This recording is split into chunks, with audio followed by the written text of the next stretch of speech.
جیسے کہ آپ کے علم میں ہے، ہم پہلے خطبے میں تعلیمات اسلامی، اللہ تعالیٰ کے قانون اور شریعت سے متعلق بات چیت کرتے ہیں، اور آپ خدمت میں بتاتے ہیں کہ خدا نے یہ شریعت کیوں بھیجی، یہ قانون کیوں بھیجا، یہ ہدایت کا سرچشمہ کیوں بھیجا۔ انسان عقل رکھنے کے باوجود، بہترین حافظہ رکھنے کے باوجود، اتنا بہترین حافظہ ہے انسان کا، اتنی بہترین عقل ہے اس کی کہ خود انسان بھی آج تک مکمل انسان کو نہیں سمجھ سکا، لیکن اس کے باوجود بھی وہ خطا کرتا ہے۔ اتنا بہترین ہونے کے باوجود، آج کے زمانے میں بھی اتنی ترقی کے باوجود بھی وہ بعض وقت ایسے کام کرتے ہیں کہ اپنی تباہی کا سبب بنا دیتے ہیں۔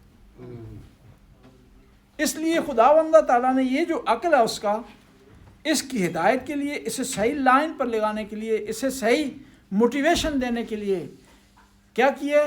رسل بھیجے، کتابیں نازل کی ہیں، اور پھر اس شریعت کی حفاظت کا انتظام کیا۔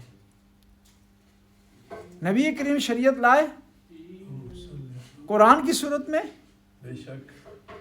زبان مبارک سے جاری ہوئی شریعت، لیکن پھر بھی خدا کو خدشہ تھا کہ کہیں یہ شریعت پر یہ لوگ نہ چلیں، تو اس شریعت کی حفاظت کے لیے 12 امام بھیجے تاکہ شریعت کی حفاظت ہو۔ تو امام جعفر صادق علیہ السلام کی ایک حدیث سے فائدہ امام کے جو ہے وہ دستار سے، ان کی چوکھٹ سے فائدہ اٹھاتے ہیں۔ امام فرماتے ہیں علامات المومن خمسہ، مومن کی 5 علامتیں ہیں جی، 5۔ دیکھیں نا، ایک اچھے جو ہے ٹیچر کی کچھ علامتیں ہوتی ہیں، اچھے ڈاکٹر کی کچھ علامتیں ہیں، ایک اچھے باپ کی کچھ علامتیں ہیں، ایک اچھے ٹیکسی ڈرائیور کے لیے کچھ علامتیں ہیں، ایک اچھے جو ہے وہ گارڈ کے لیے کچھ علامتیں ہیں، ایک اچھے انچارج کے لیے کچھ علامتیں ہیں۔ یعنی ہر شعبے میں، اس فیلڈ میں جو ماہر ہے اس کے اچھے ہونے کے لیے کچھ علامتیں ہیں۔ ایک جو شیعہ ہے مومن ہے، اس میں 5 علامتیں ہونی چاہیے۔ الورع فی خلوہ، پہلی علامت یہ ہے کہ وہ پرہیزگار ہو تنہائی میں، تنہائی میں پرہیزگار ہو، یعنی تنہائی میں محارم سے بچے، محرمات سے بچے، حرام کاموں سے بچے، جھوٹ بولنے سے بچے، جو چیزیں خدا نے حرام کی ہیں ان سے بچے، تنہائی میں شریعت پر عمل کریں۔ لوگوں کے سامنے تو سارے جو ہے شریعت پر عمل کرتے ہیں، تنہائی میں شریعت پر عمل کرنا بہت زیادہ امپورٹنٹ ہے، اور اس لیے ان عبادتوں کو زیادہ فوقیت دی گئی ہے جن میں تنہائی پائی جاتی ہے، جس میں دکھلاوے کا چانس کم ہوتا ہے۔ مثلا نماز شب ہے، نماز تہجد، کیونکہ رات کو آپ اور آپ کا پروردگار ہوتا ہے، کوئی بھی وہاں اور نہیں ہوتا، آپ اپنے پروردگار سے رابطہ کر رہے ہیں۔ روزے میں آپ کو پتہ ہوتا ہے، آپ کے پروردگار کو پتہ ہوتا ہے کہ آپ کیا کر رہے ہیں۔ کسی کو جو ہے وہ علم نہیں ہوتا کہ آپ کا روزہ ہے۔ وہ پرانے زمانے میں ہوتا تھا، بچے کہتے تھے زبان دکھاؤ جی، روزہ ہے یا نہیں۔ سفید ہو تو کہتے تھے اس کا روزہ ہے، سفید نہ ہو تو کہتے تھے روزہ نہیں ہے۔ کھوجا ہے، روزے کے بعد آپ کی زبان میں کھوجا کہتے ہیں، ہماری زبان میں بوزا کہتے ہیں جی۔ روزہ رکھا ہوا یا بوزا ہے یا کھوجا جی۔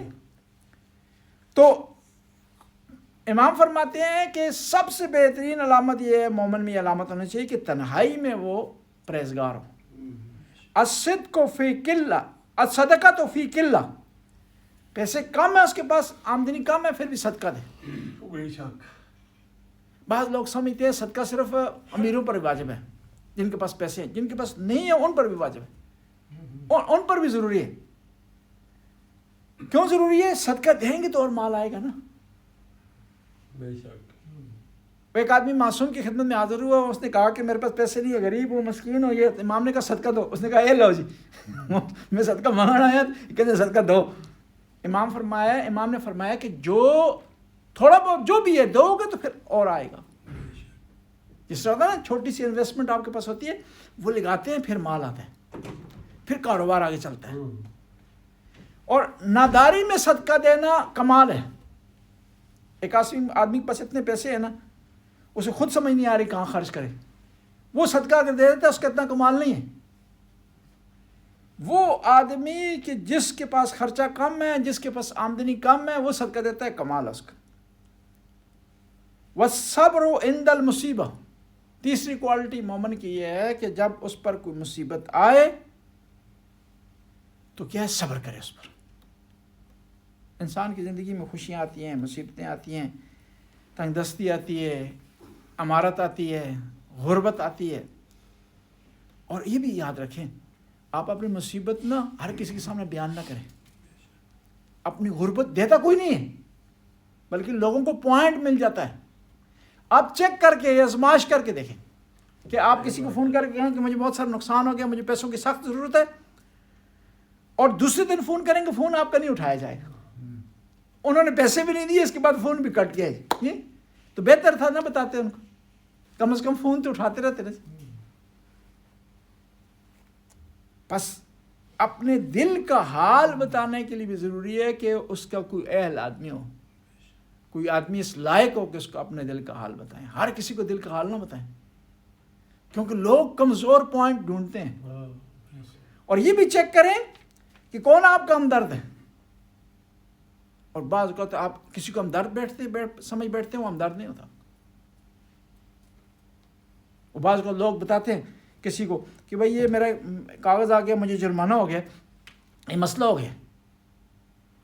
تو وہ لوگ بجائے کہ حوصلہ دیں آپ کو، بجائے کہ آپ کو جو ہے حوصلہ بڑھائیں، آپ کا پریشانی آپ کا دور کریں، وہیں کچھ باتیں کرنا شروع کر دیں گے. تم یہ کرتے، وہ کرتے، وہی جو بھی کرتا وہ ہو گیا ختم. اب بتاؤ کہ جرمانہ ہو گیا، اس کو کس طرح ختم کرنا ہے. جو ہو گیا اس کی بات نہ کرو. وہ بعض اوقات لوگ ہوتے ہیں نا، ان کے سامنے کوئی بات بتائیں تو اپنا ایک نیا ہی کٹا چھوڑ دیتے. وہ ایک دفعہ ہم کربلا زیارت کے لیے گئے تو نئے گئے تھے، سجدگاہیں وہاں سے ہدیہ کی بہت ساری نا رکھی ہوئی تھی کمرے میں. ہمارا ایک دوست آ گیا، کربلا میں رہتا ہے، کہتا وہ سجدگاہیں خریدی ہیں. میں نے کہا اوہ مجھے بتاتے تو میری ٹین بھری ہوئی آپ کو فری میں دلوا دیتا. میں نے کہا ابھی دلوا دو، کہا نہیں وہ بھی ٹائم ختم ہو گیا. بعض اوقات لوگ ان کا کام یہ ہوتا ہے کہ ایک نیا جو ہے شوشہ چھوڑ دیتے. اب اس نے خرید لی ہیں، جس طرح اب یہ مہنگی خریدی ہیں، سستی خریدی ہیں، اب کہو کہ صحیح خریدی ہیں، اب واپس تو ہونی نہیں. اب تم فرض کرو صحیح سچ بات بھی کر رہے ہو تو اس کی پریشانی میں اضافہ کر رہے ہو کہ تم کہہ رہے ہو جو ہے وہ مجھے بتاتے. یا بعض اوقات لوگ ہوتے ہیں، ان سے کہیں آپ کہ مجھے قرضہ چاہیے، ہو کل مجھے بتاتے صحیح تو تمہارے لیے قرضے کا انتظام کرتا. کل 3 بجے فلاں آدمی مجھ سے لے کے چلا گیا قرضہ. یعنی ایک نئی سسٹم، نئی بات نہیں. پہلے کوشش کریں کسی کو دل کی بات نہ بتائیں. اگر مجبور ہیں بتانے پر، دل اپنا خالی کرنا چاہتے ہیں، پریشانی آپ تو اس کے لیے اہل آدمی ڈھونڈیں جو کیا ہو. ایک یہ آپ کا ہمدرد ہو. نمبر 2 یہ ہے کہ وہ اس معاملے میں ایکسپرٹ ہو. کوئی نوش کا معاملہ ہے تو نوش جانتا ہو، وہ نہ ہو کہ وہ آپ سے بھی گیا گزرا ہو جی کوئی لیٹر پڑھوانا ہے. اگر کسی اور فیلڈ کا معاملہ ہے تو فیلڈ میں وہ ماہر ہو، تو تب آپ کو صحیح مشورہ دے سکتے ہیں. ورنہ جو ہے وہ ممکن ہے وہ جو تھوڑا بہت آپ کے پاس حوصلہ ہے نا، وہ حوصلہ بھی ختم ہو جائے. ممکن ہے اس سے بھی بدتر آپ کا معاملہ ہو جائے. بس صبر کرنا ضروری ہے مصیبت کے وقت، مشکل کے وقت. والحلم عند الغضب، غصے کے وقت برداشت کرنا. اور غصے میں بعض اوقات ایسے انسان کام کر جاتا ہے پوری زندگی پر پچھتاتا رہتا ہے. اس لیے شریعت کہتی ہے جب غصہ آپ کو آیا ہو نا، اپنی پوزیشن تبدیل کر دیں. کھڑے ہیں تو بیٹھ جائیں، پانی پی لیں، جگہ تبدیل کر دیں، بات کو چینج کر دیں. اور بعض اوقات لوگ ایسے غصے میں ہوتے ہیں کہ وہ گویا خودکشی کرنے والے ہیں. اور یہ بھی یاد رکھیں، آپ کے سامنے غصے میں ہے نا، آپ سے باہر ہے، وہ مریض ہے، اس کے ساتھ مریضوں والی ٹریٹمنٹ کریں. یہ نہیں ہے کہ وہ غصے میں ہے آپ بھی جو ہے وہ کہے وہ 5 کلو ہے تو آپ 6 کلو ہو جائیں. اس کو حوصلہ دیں، اس کو ٹھنڈا کریں، اور ہی آپ سے معافی مانگے. اور یہ بھی یاد رکھیں کہ جو دو آدمی غصے میں لڑ رہے ہیں تو آپ کا کام ہے صلح کرانا. پرانے زمانے میں ہوتا تھا، پاکستان میں، ایران میں، جہاں کے 2 آدمی لڑ رہے ہیں نا، سارے آ کر چھڑا دیتے تھے. اب کیا ہے، موبائل نکال لیتے، ویڈیو بنانا شروع کر دیتے، نیا کام شروع ہو گیا. وہ ایکسیڈنٹ ہو رہا ہے، زخمیوں کو اٹھاؤ، ان کو ہاسپٹل تک پہنچاؤ، کوئی معالجے کا انتظام کرو، لوگ ویڈیو بنا رہے ہیں. یہ موبائل بھی مصیبت آ گئی ہے. نہ انسان کو سونے دیتا ہے، نہ آرام کرنے دیتا ہے، نہ جو ہے وہ انسان کی ٹینشن بلکہ بڑھاتا ہے انسان کی. روڈ پر ایکسیڈنٹ ہو گیا ہے، اب وہاں ضرورت ہے مدد کرنے کی، وہاں ضرورت ہے جو ہے فون کرنے کی، ایمبولینس بلانے کی. تو سب سے پہلا کام جو ہے کیا کریں گے؟ موبائل نکال لیں گے. اور یہ بھی اتفاق سے انہوں نے موبائل وہ خالی رکھی ہوتی میموری اس کی کہ کہیں جو ہے کوئی مس نہ ہو جائے کوئی ایسا معاملہ. یہ صلح کروائیں، پیار و محبت کریں. اور ایک اور مسئلہ بھی چل پڑا ہے، یہ ہوتا ہے کہ دو آدمی کی لڑائی ہوئی ہے تو یہ جو 10-15 آدمی ان کے ارد گرد ہیں نا، یہ بجائے کہ وہاں صلح کروائیں، چھڑوائیں ان کو، 5 اس کے ساتھ ہو جائیں گے، 5 اس کے ساتھ. اور انہی میں سے ایک آدمی کہیں سے چھریاں کٹھی کر کے لے آتا، دونوں میں تقسیم کریں کہ مارو تو جان بکاؤ، فَاقْتُلُوا أَنفُسَكُمْ. قرآن نے جس نے کہا ہے نا حضرت موسیٰ کی قوم، فَاقْتُلُوا أَنفُسَكُمْ، کہ ایک دوسرے کو چھریاں مارو. بعض نے تفسیر اس طرح کی. نہیں، خدا کہتے ہیں صلح کرو، پیار و محبت کرو، اور ظالم کا ساتھ نہ دو، مظلوم کا ساتھ دو، عدل و انصاف سے کام لو. انما المؤمنون اخوہ، کہ جب دو مومنوں کے درمیان جھگڑا ہو جائے تو کیا ہے؟ فصلوا بین اخویکم، ان دونوں کو اپنا بھائی سمجھو اور ان کے درمیان صلح کرواؤ. بس جب غصہ ہو تو اس کے وقت برداشت کرنا مومن کی نشانیوں میں سے ایک نشانی ہے. والصدق عند الخوف، خوف اور پریشانی ہو پھر بھی سچائی کا ساتھ نہ چھوڑیں، سچائی کا دامن نہ چھوڑیں. بعض کو ہوتا ہے لوگ ڈر کی وجہ سے جھوٹ بولنا شروع کر دیتے، کسی بڑے آدمی سے ڈر گئے ہیں، کسی پیسے والے سے ڈر گئے ہیں، اور بات ہوتی ہے گواہی دینے کی تو وہاں جھوٹ بول دیتے ہیں اور سچائی سے کام نہیں لیتے. اور اگر ایسا نہیں کریں گے، سچائی سے کام نہیں لیں گے تو وہ مومن نہیں کہلائیں گے. بس دوبارہ آپ خدمت میں عرض کرتے ہیں کہ علامات المومن 5، مومن کی علامتیں کیا ہیں؟ 5 ہیں. الورع فی خلوہ، تنہائی میں اسے پرہیزگاری سے کام لینا. والصدقۃ فی قلہ، مال نہ ہونے کے باوجود بھی صدقہ دینا. والصبر عند المصیبہ، مصیبت کے وقت صبر کرنا. والحلم عند الغضب، غصے کے وقت جو ہے وہ برداشت کرنا. والصدق عند الخوف، خوف بھی ہو، پریشانی بھی ہو، دباؤ بھی ہو، پھر بھی انسان کو کیا کرنا چاہیے؟ سچائی اور سچ سے کام لینا چاہیے. ایک دفعہ صلوات پڑھ لیں.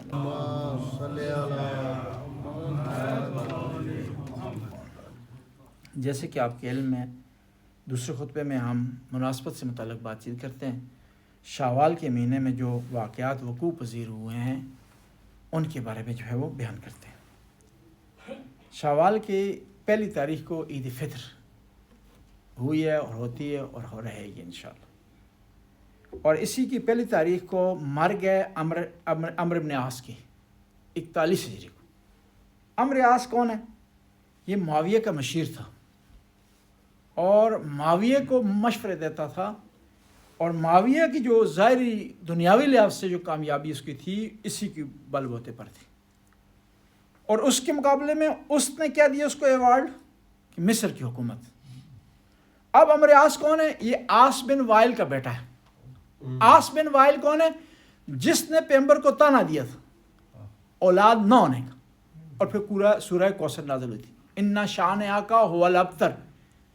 یہ جو قرآن نے کہا نا کہ نبی تیرا دشمن جو ہے وہ بے اولاد رہے گا، بے نسل رہے گا، اس سے مراد عمرو عاص کا والد ہے. اور عمرو عاص اس نے جنگ صفین میں مشورہ دیا تھا معاویہ کو کہ قرآن نیزوں پر بلند کی جائے تاکہ جو ہے معاملہ حل ہو جائے، تاکہ جو ہے علی کی فوج تقسیم ہو جائے اور اس فوج سے ہمیں چھٹکارا مل جائے. اور یہ عمرو عاص تھا جس نے حکمین کے فیصلے میں چلاکی کی تھی کہ جنگ صفین سیز فائر ہو گیا. فیصلہ یہ ہوا کہ دونوں طرف سے 2 آدمی آئے اور وہ فیصلہ کریں کہ کون خلیفہ بنے گا. امام علی نے عبداللہ بن عباس کا انتخاب کیا تو امام علی کے جو اپنے ساتھی تھے جو بعد میں خوارج بن گئے تھے انہوں نے قبول نہیں کیا. اور آخر میں فیصلہ یہ ہوا کہ معاویہ کی طرف سے عمرو عاص ہو اور امام علی کی فوج سے موسیٰ اشعری ہو. موسیٰ اشعری بے وقوف کردار ہے تاریخ میں، اور عمرو عاص ایک چلاک کردار ہے تاریخ میں. تاریخ سے انسان کو سبق حاصل کرنا چاہیے کہ انسان کو بے وقوف بھی نہیں ہونا چاہیے، بعض اوقات لوگ بڑے اچھے ہوتے ہیں، نیک ہوتے ہیں، ماتھے پر محراب ہے، نمازوں ان کی قضا کوئی نہیں ہوتی، لیکن یہ سمجھدار نہیں ہوتے، بیوقوف ہوتے. وہ ان افراد کی نسبت زیادہ نقصان دہ ہوتے ہیں کہ جو دینی نہیں ہیں، مذہبی نہیں ہیں. اور فیصلہ یہ ہوا کہ دونوں بیٹھیں گے، عمرو عاص اور موسیٰ اشعری فیصلہ کریں گے خلیفہ کون ہوگا، امام علی علیہ السلام ہوں گے یا معاویہ ہوگا. وہاں پر اندر خانے میں یہ طے ہوا ان دونوں کا آپس میں کہ ہم کیا کرتے ہیں، دونوں خلیفوں کو ہٹا دیتے ہیں اور مسلمانوں پر چھوڑتے ہیں کہ نئے آدمی کا انتخاب کریں. اندر یہ فیصلہ ہوا کس کا، عمرو عاص اور موسیٰ اشعری کے درمیان.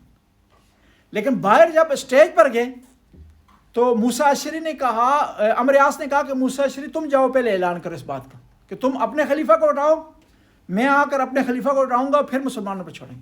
موسیٰ اشعری اسٹیج پر گیا اور اس نے جا کر کہا کہ جس طرح میں اپنی انگوٹھی اتار رہا ہوں، میں اس طرح جو ہے وہ علی کو خلافت سے معزول کر رہا ہوں. اب وہ موسیٰ اشعری تو نیچے اترایا، عمرو عاص کی باری. اس نے کہا کہ یہ جس طرح اس نے کہا نا انگوٹھی اتار رہا ہے، اس طرح علی کو معزول کر رہا ہے، میں بھی یہ کر رہا ہوں، انگوٹھی اتار رہا ہوں، اس طرح علی کو معزول کر رہا ہوں، اور پھر دوبارہ میں پہن رہا ہوں، اس طرح معاویہ کو باقی رکھ رہا ہوں.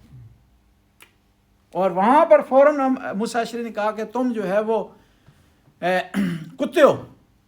موسیٰ اشعری نے کس کو کہا؟ عمرو عاص. عمرو عاص نے کہا تم اس گدے کی مانو جس کو کتابیں لا دی جاتی ہیں. اور وہاں سے جھگڑا جو آگے بڑھا اور پھر خوارج کا مسئلہ آیا، امیر المومنین کی جو شہادت ہوئی. یعنی عمرو عاص ان چلاک لوگوں میں سے ہے، ان ہوشیار لوگوں میں سے تاریخی کردار ہے کہ جو کہ مکر و فراڈ کی وجہ سے وہ لوگ ظاہری طور پر کامیاب ہوئے. جنگ صفین کا ایک منظر آپ خدمت میں بیان کرتا ہوں. عمرو عاص نے معاویہ سے کہا کہ علی تمہیں بار بار پکار رہا ہے. امام علی نے کہا کہ معاویہ آ جاؤ میدان میں اور تو آپس میں لڑتے ہیں، مسلمانوں کو نہ مرواؤ، آپس میں فیصلہ کر دیتے. تو معاویہ نہیں آ رہا تھا. عمرو عاص نے کہا کہ معاویہ جاؤ نا، جاؤ، بلا رہے ہیں تمہیں جاؤ. اس نے کہا کہ نہیں میں جو ہے مجھے پتا ہے میرے اسی تلوار سے میرے 2 بھائی پہلے قتل ہوئے میں نیڑے نہیں لگنا جی، ٹھیک ہے. تو اب معاویہ نے کہا تم مجھے زیادہ ورگلار ہو، تم جاؤ. انہوں نے کہا کوئی مسئلہ نہیں ہے. وہ معاویہ کے جو درباری تھے انہوں نے ورگلایا. عمرو عاص تلوار لے کے آ گیا میدان.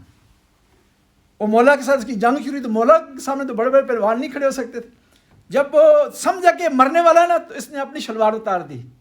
تو مولا امیر المومنین نے پیٹ کر لی اور واپس چلے. اور اب وہ معاویہ اس کے ساتھ مذاق کرنے لگا کہ بھائی یہ تم نے کس طرح جان بچائی. اس نے کہا جان تو بچائی نہیں، یہ زیادہ امپورٹنٹ ہے، میں نے اپنی جان بچا لی.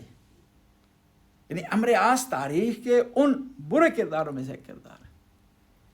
اور 2 شوال کو جو واقعات ہوئے تاریخ میں، بعثت کے 13ویں سال کو وہ پیغمبر گرامی کی شادی ہے کس سے؟ حضرت عائشہ سے. حضرت عائشہ سے شادی کی انہوں نے. اب اس کے بارے میں اختلاف ہے کہ حضرت عائشہ کی جب شادی ہوئی ہے وہ کنواری تھی، کنواری نہیں تھی، اور اس سے پہلے طلاق یافتہ تھی، کیا معاملہ تھا، یا اس کے بارے میں بحث ہے کہ آیا ان کی عمر 9 سال تھی، 13 سال تھی، 20 سال تھی.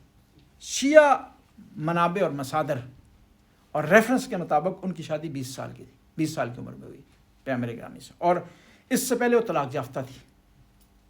اصل میں ہوا اس طرح ہے کہ جب حکومتیں تبدیل ہوئی ہیں نا، خلافتیں دوسرے لوگوں کے پاس آئی ہیں، تو انہوں نے کچھ جو تاریخ کے کریکٹر تھے نا ان کو بڑھا چڑھا کے پیش کیا اور کچھ کریکٹر کو لو پیش کیا. مثلا پیغمبر کی ساری ازواج جو ہیں وہ قابل احترام ہیں، لیکن جو تاریخ میں کیا کیا ہے، حضرت عائشہ کو بہت بڑھا چڑھا کے پیش کیا، حضرت حفصہ کو بہت بڑھا چڑھا کے پیش کیا. اس کے مقابلے میں ام سلمہ کی کوئی حیثیت بیان نہیں کی.